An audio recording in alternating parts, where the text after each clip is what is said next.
Will you please stand?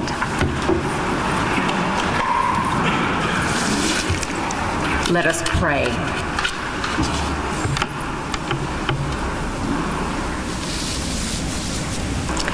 Holy and gracious God, we gather here this day in this sacred space, Shove Chapel and the whole of the college, to remember and celebrate things past and to look ahead to things new.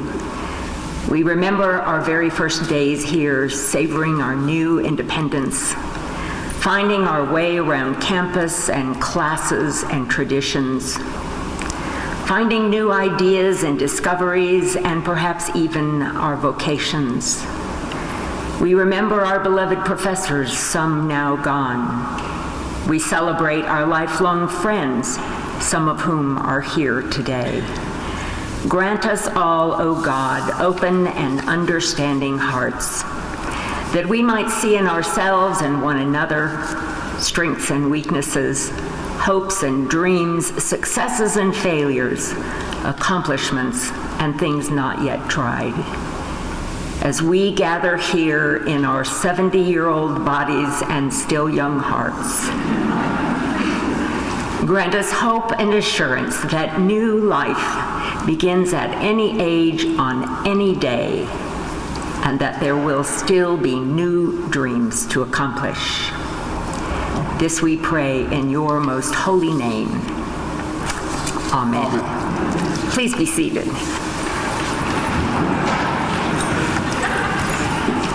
Welcome to the Colorado College class of 1967, and President D. Welcome. Thank you. Good morning. Class of 1967, welcome back to Colorado College. 50 years ago, you graduated from CC and went out into the world making lives for yourselves that today are rich and varied. In the ensuing years, you've lived across the country and around the globe, or you've continued to call Colorado your home. No matter where those years have taken you, you return to us today with wisdom gained from those 50 years of experience. We all have much to learn from you.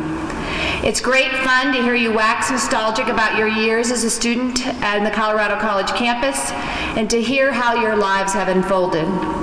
I've learned about many of you through the biographies you've submitted to your 50th reunion directory. You're remarkable individuals. Your accomplishments and stories are as profound and meaningful as they are varied and eclectic.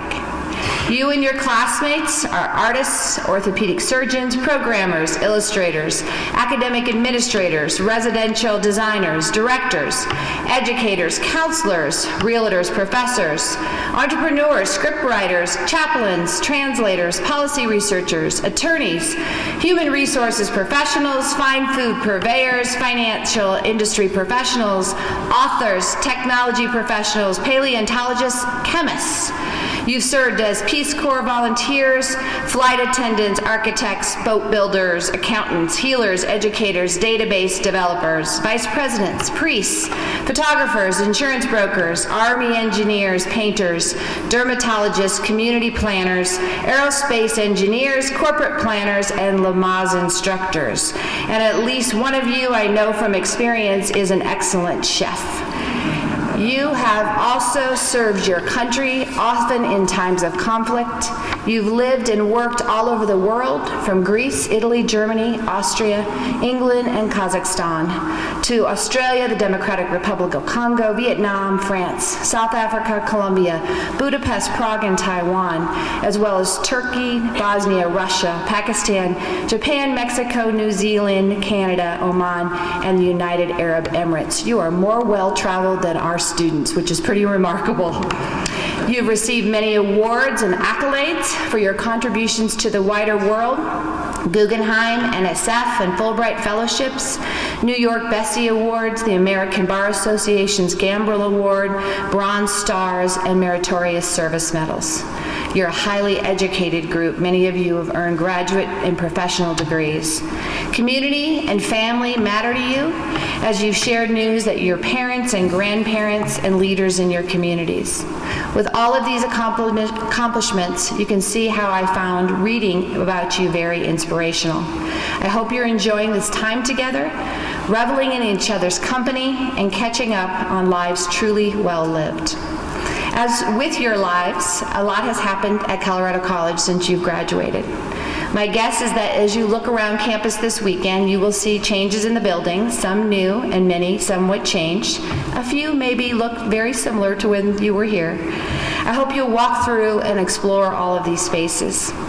But even more than the physical changes to campus, I imagine that when you see our current students, you may wonder if they're having the same kind of experiences you had. There are some differences. Most of them don't wear beanies. And when they do, they may look very different from when you did. Not too many live in same-sex housing, or dress for dinner in Rastal, or play bridge in the Hub. Yes, much has changed, but at its core, your experiences and their experiences are much the same.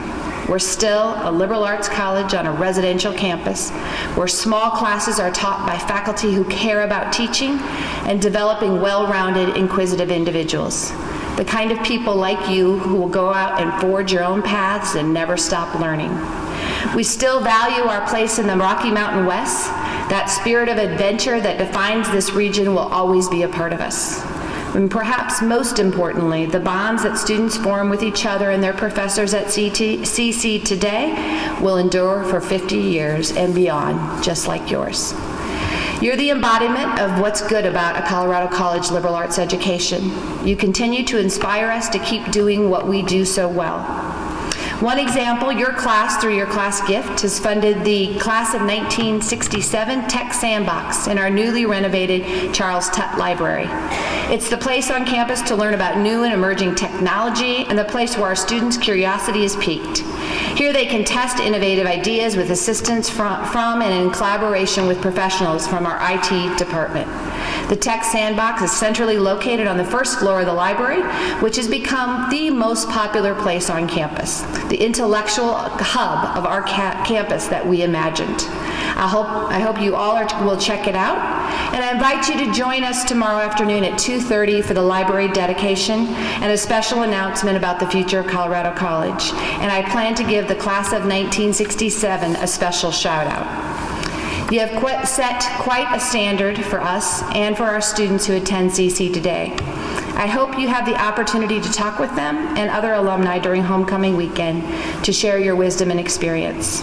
Please wear the medallions you're about to receive proudly, so we all will recognize you as our most honored class. Congratulations on your 50th college reunion and induction into the 50-year club. The diploma you will receive today is intended to be as meaningful as the first one. Welcome home.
I am honored to read your names, class of 1967.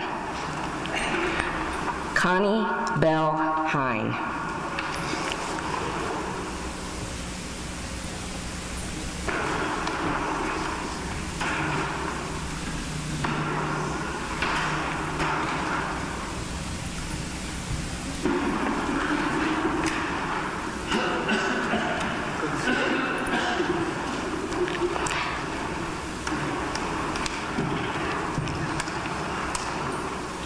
Kristen Williamson Adcock.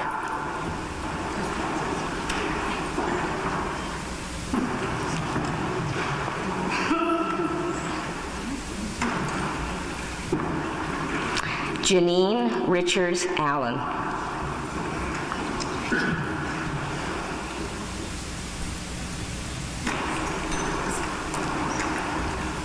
Gordon A. Aoyagi.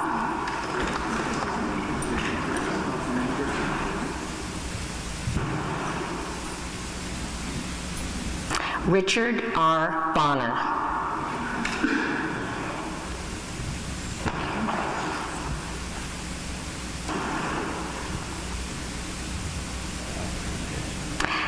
Seth M. Bradley.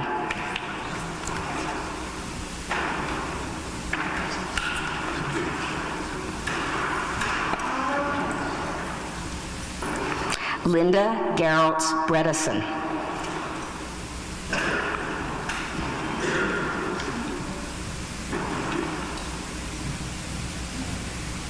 Linda Marshall Bretsbrock.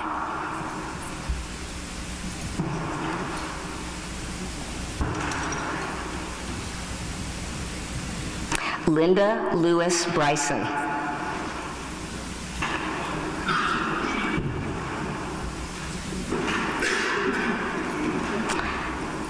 Rebecca Patterson Bundy.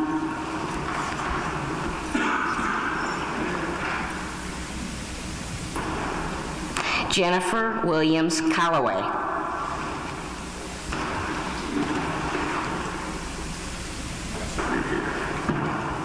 William J. Campbell.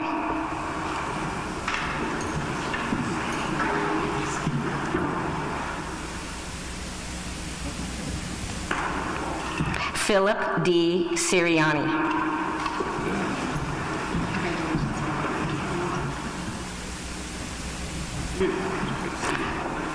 Thomas C. Cogswell.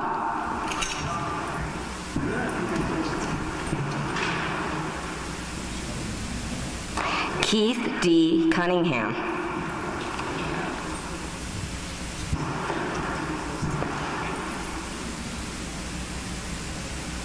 Susan Bexfield Fidel.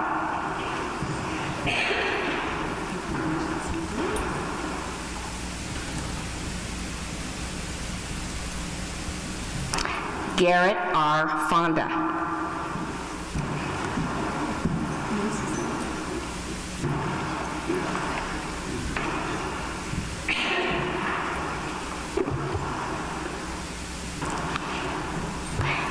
Judy Fonda.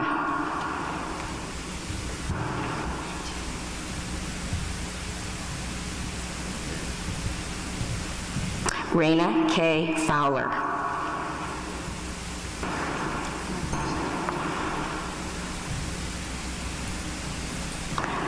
Judith Sunquist Hatala.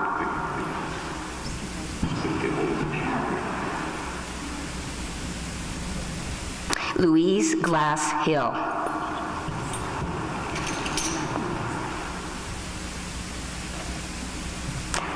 Janet L. Holliday.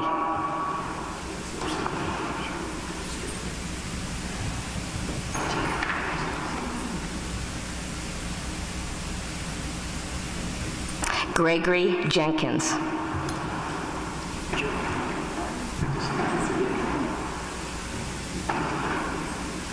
Dorothy Davies Johnson.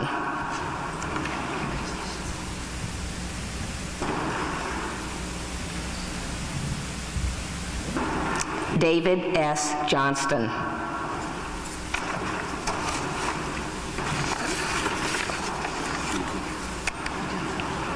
Jean Bug Johnston.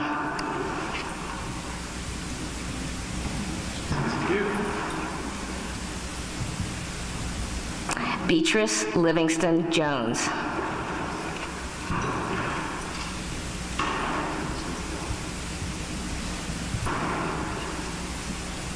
Robert F. Justice.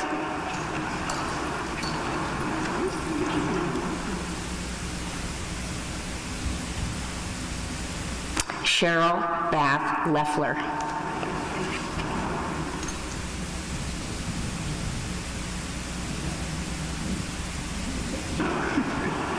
Frederick W. Wong.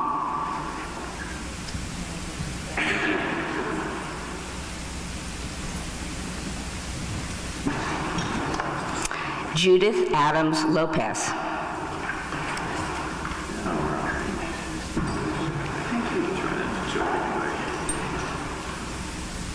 Carolyn McAllister Madsen.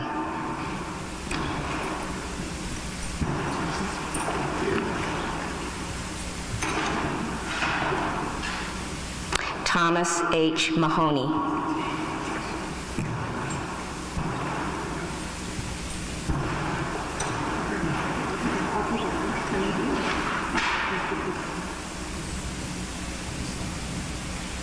Ina Pruglo Malashev.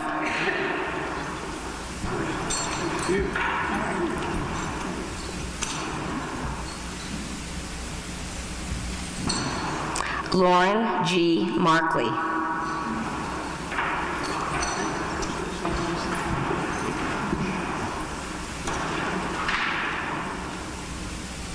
Joe E. Mattis.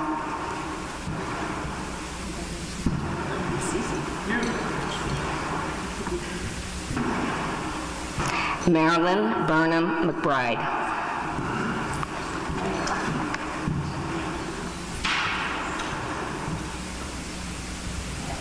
William W. Metzger.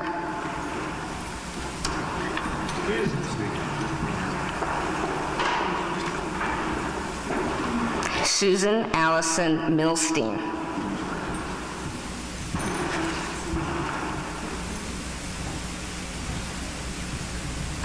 Janie Heinbachel Mugley.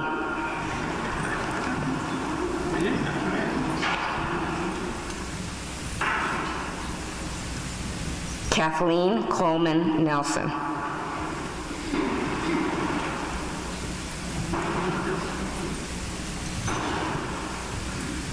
Janet K. Odle.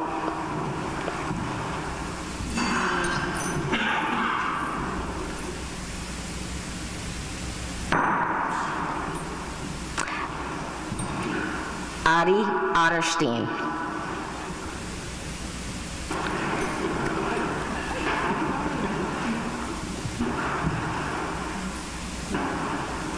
Dennis F. Pendleton.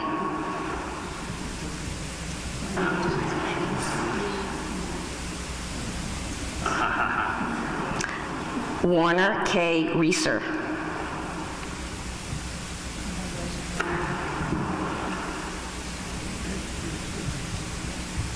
Marion Reynolds.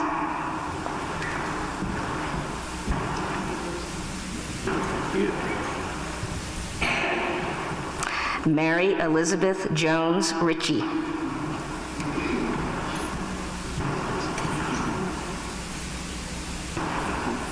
Carol Parsons Rust.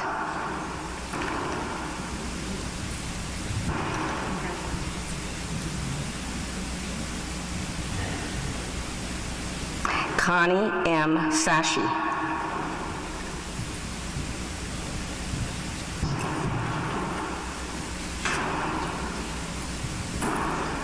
Nancy Robson Schiffer.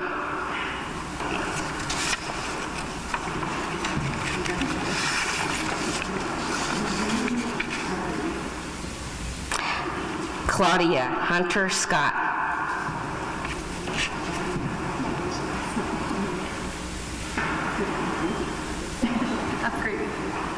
Joanne Ramstad Sebring.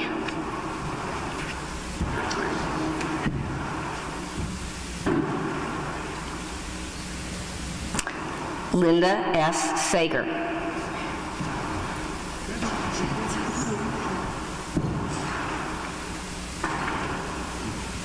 Sharon L. Smith.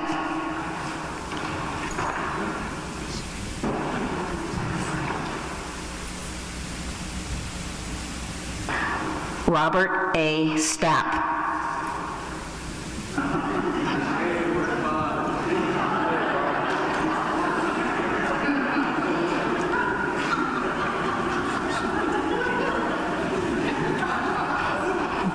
Stephen W. Stivers.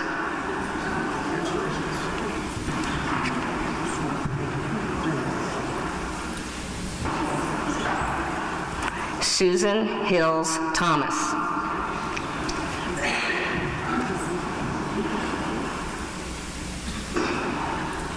Thorold Thorson.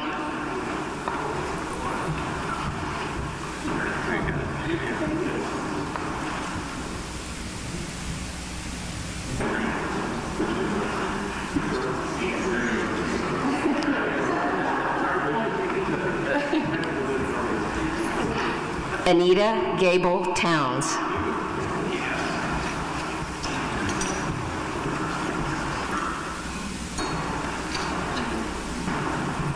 Lex C. Towns.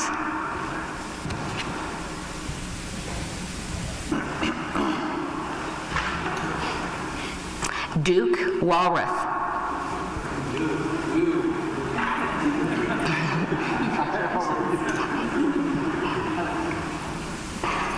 Deidre Petty Williams.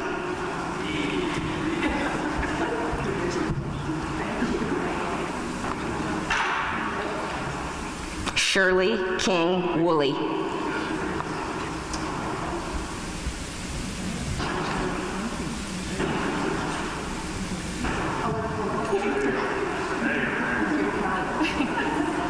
Tom Zetterstrom.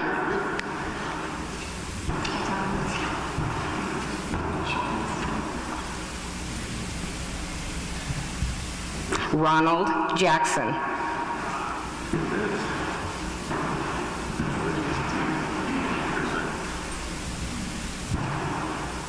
Tom Wolf.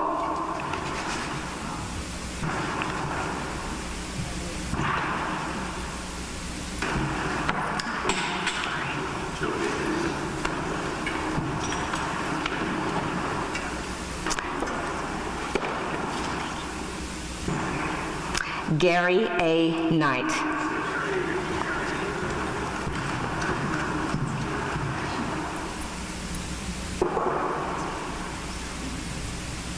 Barbara J. Keener.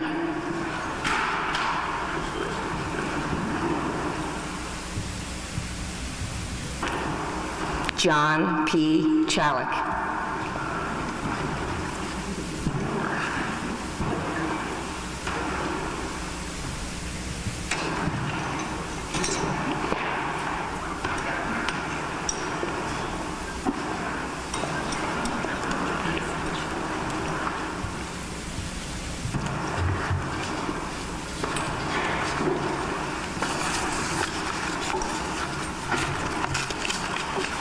Congratulations, class of 1967.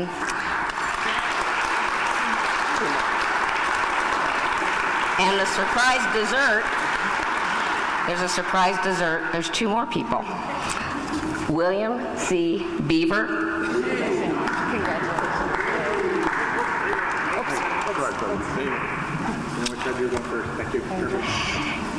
And Margaret Romero Taylor.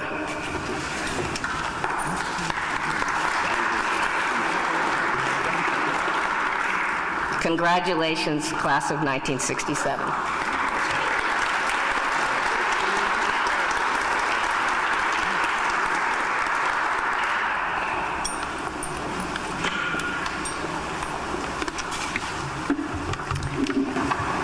Well, as a first in my time here, your class has 3 speakers, and I'd like to say a few words about each of them. John Chalik has served as a trustee for Colorado College for nearly 30 years. He attended law school at the University of California, Berkeley, and went on to start Curds and Whey, a retail specialty food store in Oakland, California. He purchased the real estate for it and surrounding storefronts in 1976, leasing the other spaces to other specialty food purveyors and creating a European-style food marketplace.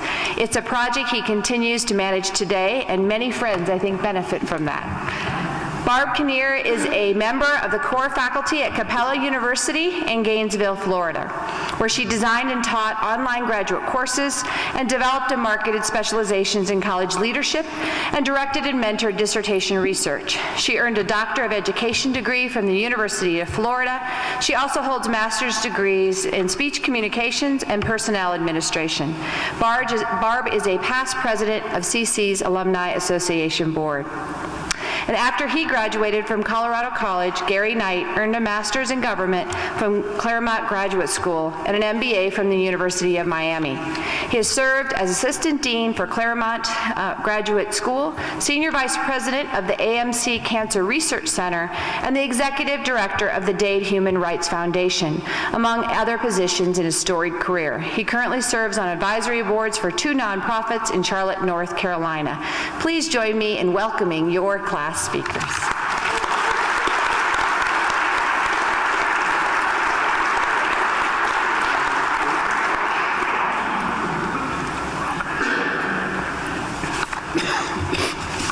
Before I begin, I'd like to ask us if we could just take a moment to remember our classmates who have passed away, and their names are on the back of the program, and it's becoming a longer list, but we're all going to be here in 5 years to celebrate the 55th.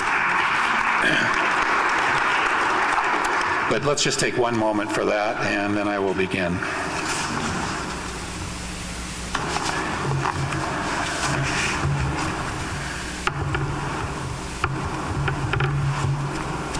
Well, first I'd like to say I was glad to see that we all made it across.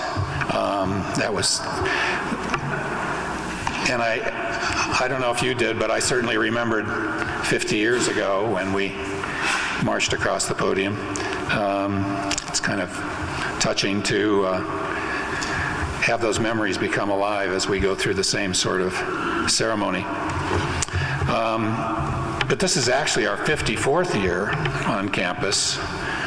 And as we share the joys and perhaps a few winces from our days at CC, I wanted to take a little time to talk to you about CC today. One way of thinking about it is, 54 years ago, we all made an investment in the college, and the college made an investment in us. And so I'm going to talk a little bit about how that investment has paid off. If we remember for a moment here, when we first arrived on campus in the fall of '63, remember your roommate? Remember attending a few, maybe 2 orientation sessions? Remember the tearful goodbyes with your family? The whole thing lasted, I think, a day, maybe a day and a half. And after that brief introduction, there we were, alone, in a foreign place, among strangers. And if that wasn't bad enough, there were marauding upperclassmen who wanted to kidnap us and shave our heads.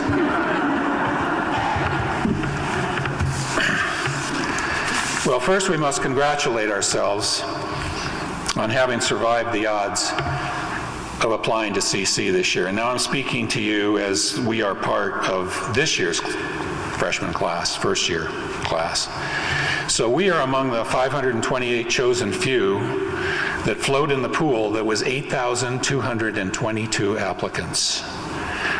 We are a 6.4% survival rate, and aren't we special? Among us are 28% students of color and 11% international students. We arrived on campus Saturday, August 19th with a full and rigorous orientation schedule. Even as we moved into our rooms on Saturday and Sunday, the calendar was full of orientation meetings, activities, and programs. On Sunday, we and our families attended a welcome barbecue on the quad with local alumni. That was followed by welcoming remarks by President Tiefenthaler right here in Shove Chapel. And while we were attending various student sessions, our families had an agenda of their own, addressing transitions and including a parent resource fair. You know, it's not, as you now know, it's not easy saying goodbye to your child when they go to college. Move-In Saturday concluded with a friends and family dinner under the tent and a candlelight farewell again here in Shove. On Monday, we dove into the common reading for the year, Citizen and American Lyric, starting with a lecture by the book's author and followed by small group discussions. The remainder of Monday and all day Tuesday were devoted to a myriad of introductions to campus life, everything we might want to know about the challenges, the opportunities, and our future in this new world. From Wednesday through Sunday of our first week, we split into small groups to engage in a whole variety of community service experiences off campus, in most cases camping. And the experiences ranged from the Alamosa Habitat for Humanity and the Comanche National Grasslands to the Rocky Mountain Field Institute and the Colorado 14ers Initiative. During this time, our class contributed over 8,000 hours, which is the equivalent of one person's full-time for nearly 3 years, of community service in more than 36 locations, all the while getting to know each other, learning new skills, and appreciating the value of civic duty and engagement. Now, I could go on about our orientation, but you get the idea. Our class of 21's return on investment was notably substantial just 1 week after arrival.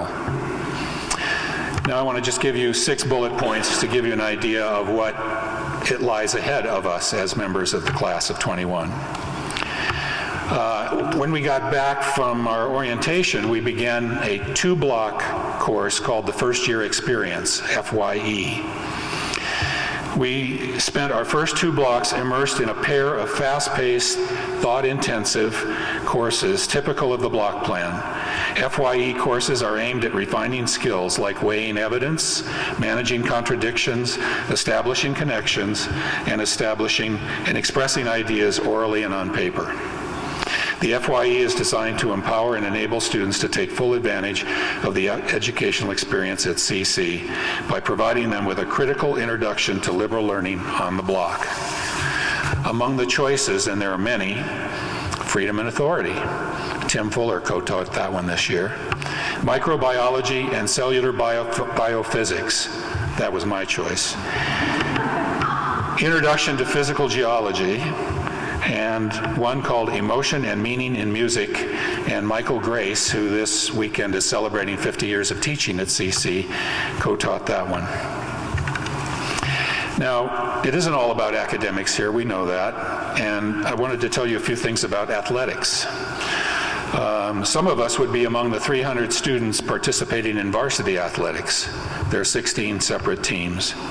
240 of us would be in club sports, 14 teams, and 75% of us would participate in intramural, 16 sports and tournaments during the year. If 75% sounds high, it is.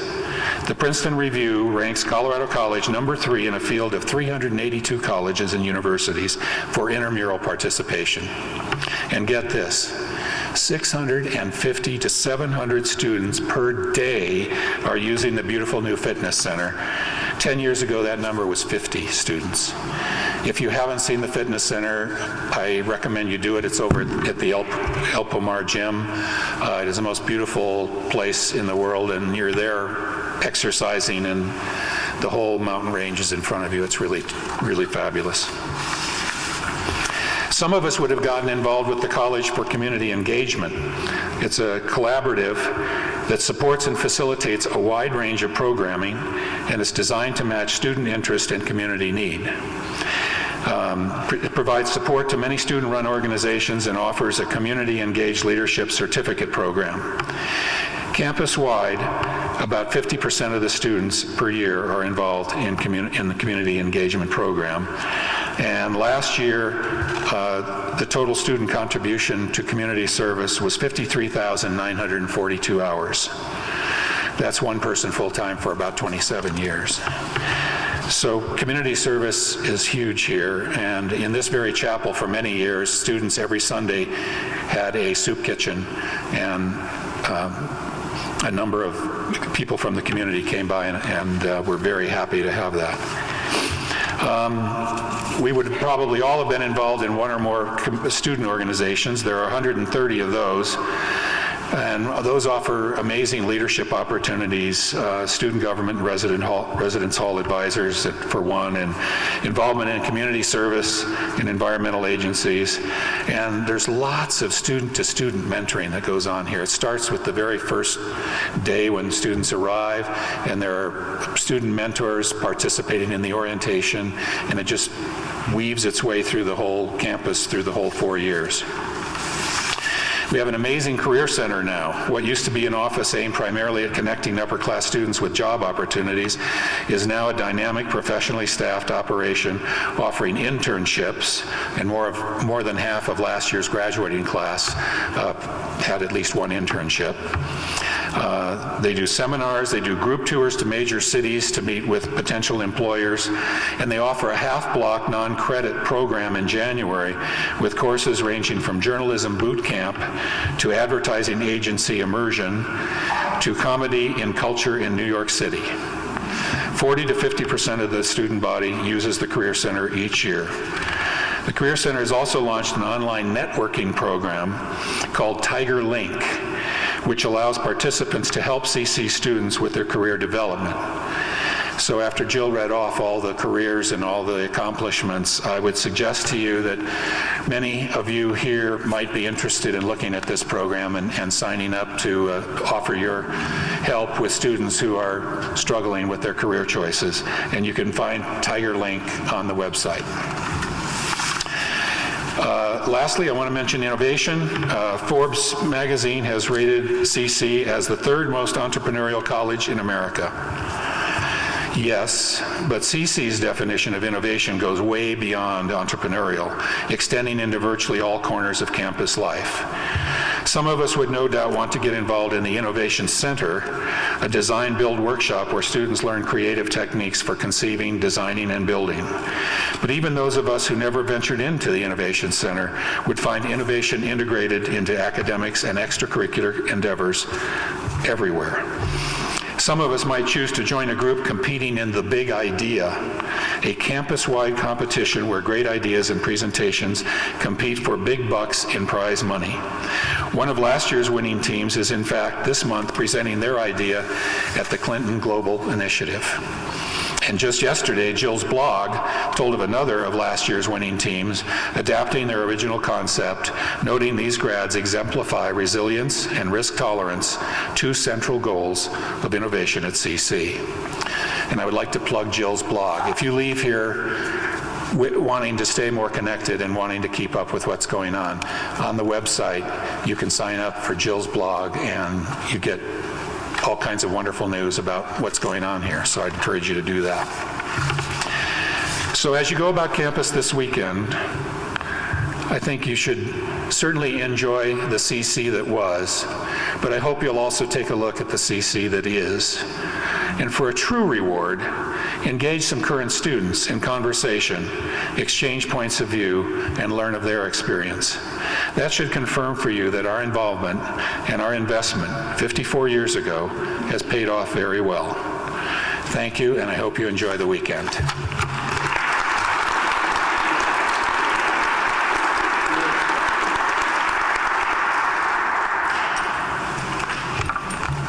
What a glorious Colorado day, one of the reminders of why we chose Colorado College and can come back and enjoy each other and this beautiful Colorado environment. In fact, it was a fantastic night last night to get together. A passerby came up to me and said, "Is this an AARP gathering?" And I said, "You bet. Audacious alums ready to party."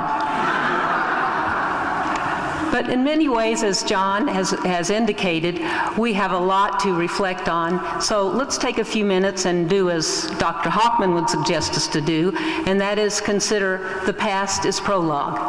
How has our past been the prologue for what we've been talking about today, these 54 years later. Well, I'm reminded that we're here in Shove Chapel. Some of you may know that Cabell Gabran was asked to do an inscription on the chapel bell. So he was our prophet, and the inscription says, "Yesterday is but today's memory, and tomorrow is today's dream." So how prophetic for us to look at what happened yesterday and how it reflects on today, and some of the descriptions John gave for today's students. Well, first of all, I remember Dr. Brooks talking about using our text. So he allowed us to use text in class. And then we had Dr. Warner who said, be sure to turn in your apps. And so we had apps in class, but they were apps for graduate school. But we were ahead of our time because when you walked across campus, remember those signs that said, don't drink the non-potable water? And then there were those signs that said, keep off the grass. Well, actually those signs that said, keep off the grass were a student conduct sign. And again, the students today would know that's changed because of the Colorado referendum on, yes, grass being legal. I guess we could call that a referendum. So in many ways, we were ahead in this world of today that leaves us swirling a little bit. I remember in Loomis Hall, we had a list of hot mail. Oh, it was hot mails.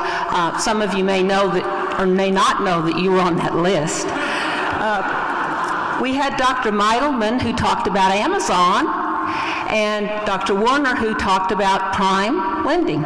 So once more, we were tuned in to today. I do remember Dean Moon talking to us as the women students to behave ourselves, and particularly, please do not get in trouble so that I will receive a call from your cell phone in the local jail. So I think she was concerned about us maybe getting a DWI, but in these days, I guess for us, that would be driving while incontinent. We had hash or tag, or I often saw the servers playing hash or tag, so I guess hashtags were available across campus at the same time. As we look at this time travel, perhaps we should also think about what drew us together and what was happening amidst us, both internally on our campus and externally, as both Margie and John have mentioned.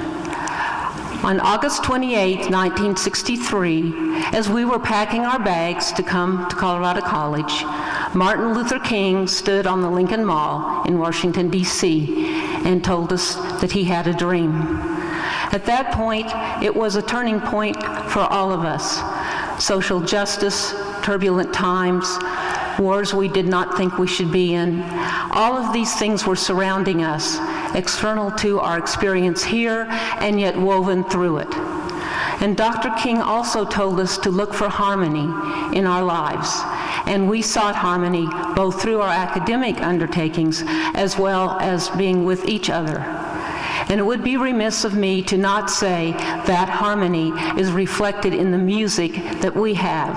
And if you have ever looked at the top 100 tunes in the century, yes, we were mid-century, mid-20th century, the top 100 tunes, out of all those tunes, 40% of them, 40% of the top 100 tunes from our century, or the 20th century, this is 21st century now, were from 1963 to 1967.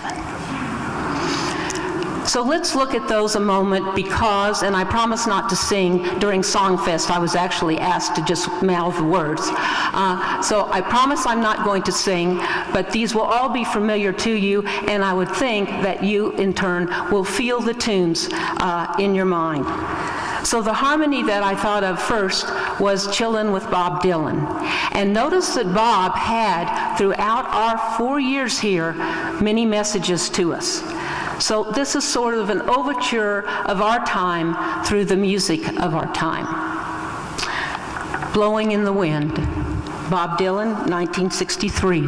How many years can a man exist before is washed to the sea?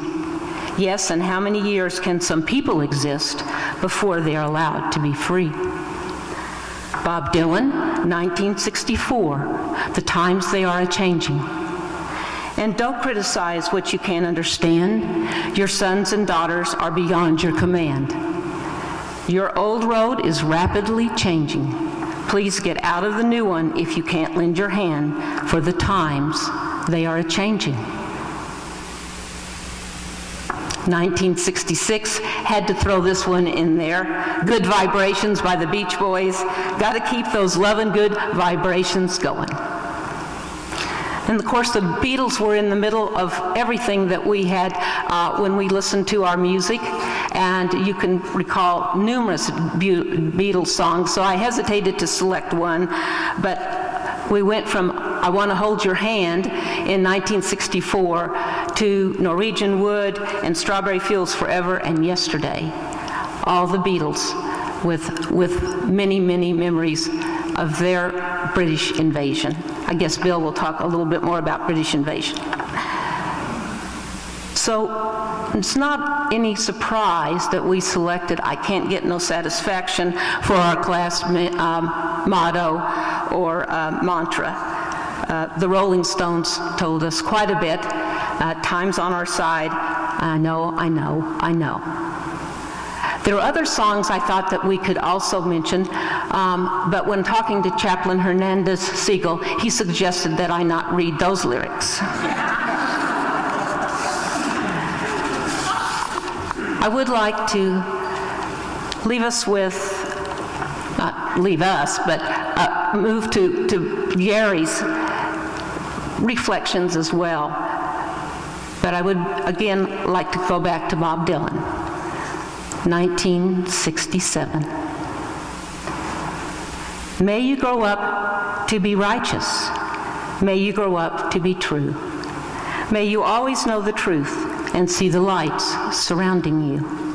May you always be courageous. May you always be upright and strong. May you stay forever young, forever young, forever young. May you stay forever young. Chief Teef, as the students call you, and all of us, we are here today forever young.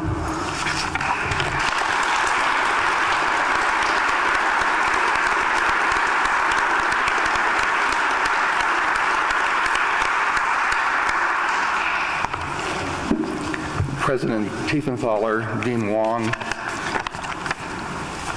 greetings, fellow medalists and diplomats.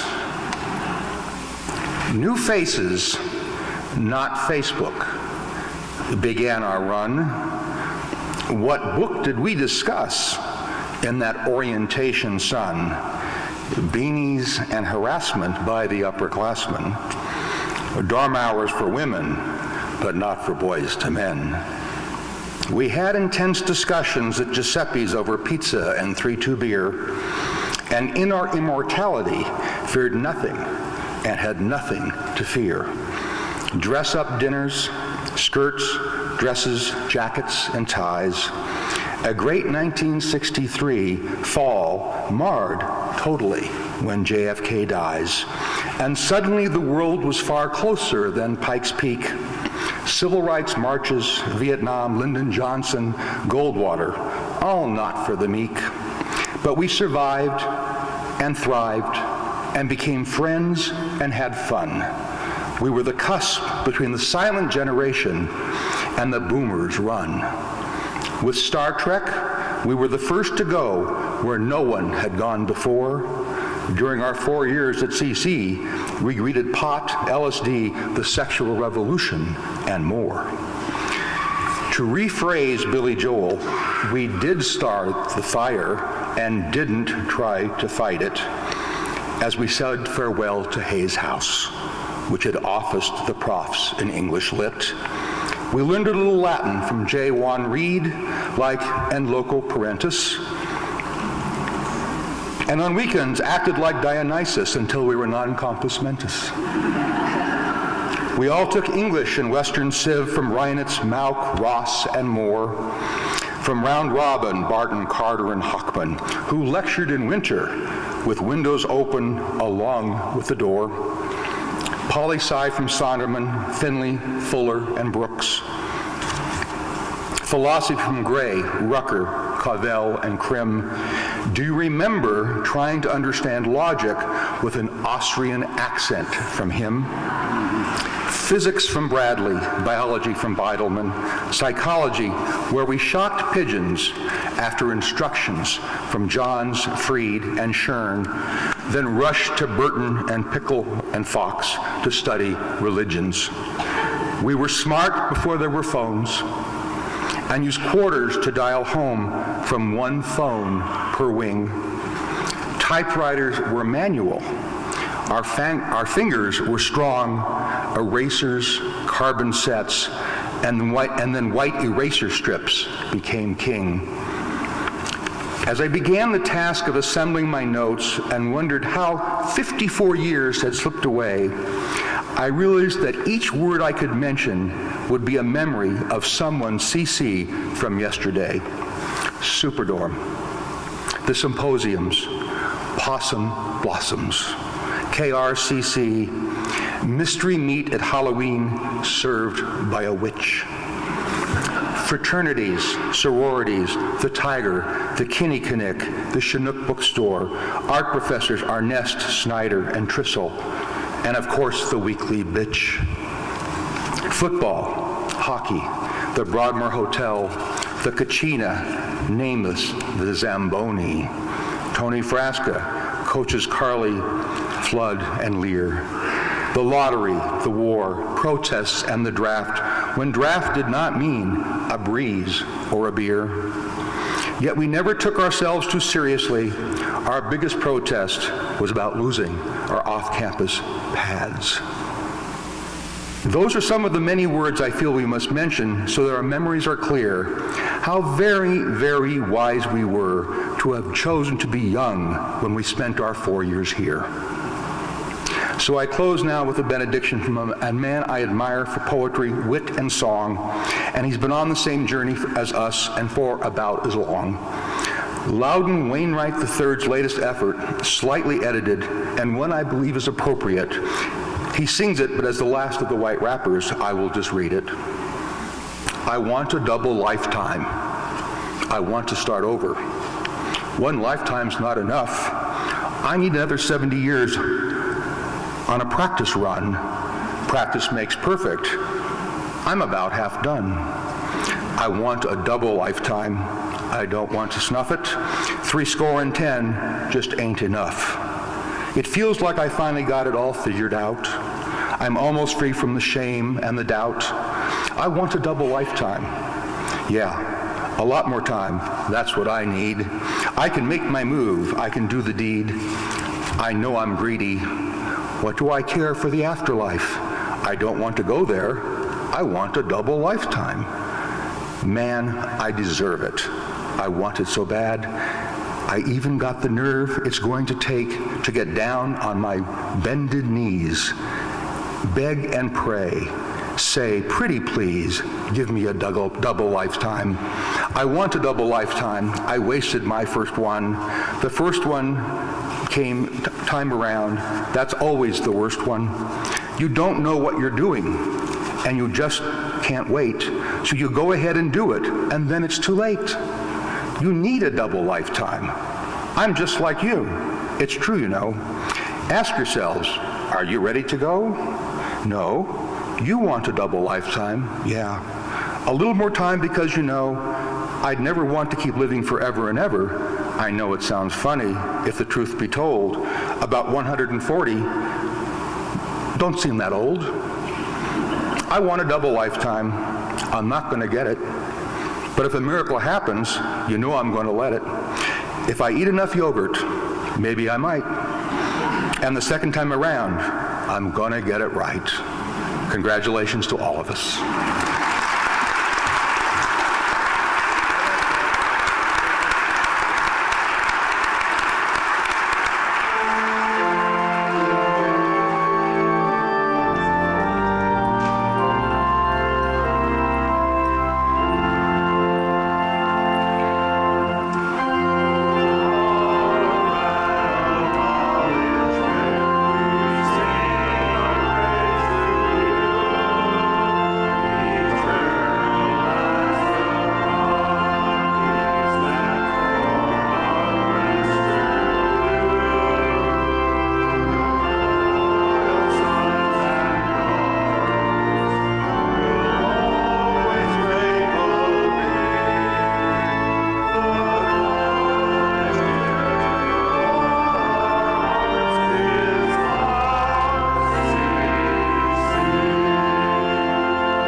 and now in this chapel, in style and stone, the daughter of Winchester Cathedral, this morning's benediction to this happy occasion will have been said or sung in Winchester's sacred space every day since it was first set down in the 1550s, and probably long before that. Today, as Barb said, a time of great uncertainty. The benediction that we are about to say is nothing less than a poetic plea to each of us to join with God in making ourselves fit in every way to meet the exigencies of our day, to be all we can be and ought to be, which is, as the President says, a lifelong objective all CC graduates share. At the conclusion of the benediction comes the adjuration to go forth in peace, to love and serve the Lord, and at the conclusion of which I'll tip you off, and you may wish to join in saying Amen. This benediction is popular, so you might recognize it, and it goes like this. God, be in my head and in my understanding. God, be in mine eyes and my looking. God, be in my mouth and in my speaking. God, be in my heart and in my thinking. God, be at mine end and at my departing. So go forth in peace to love and serve the Lord, to which we all respond,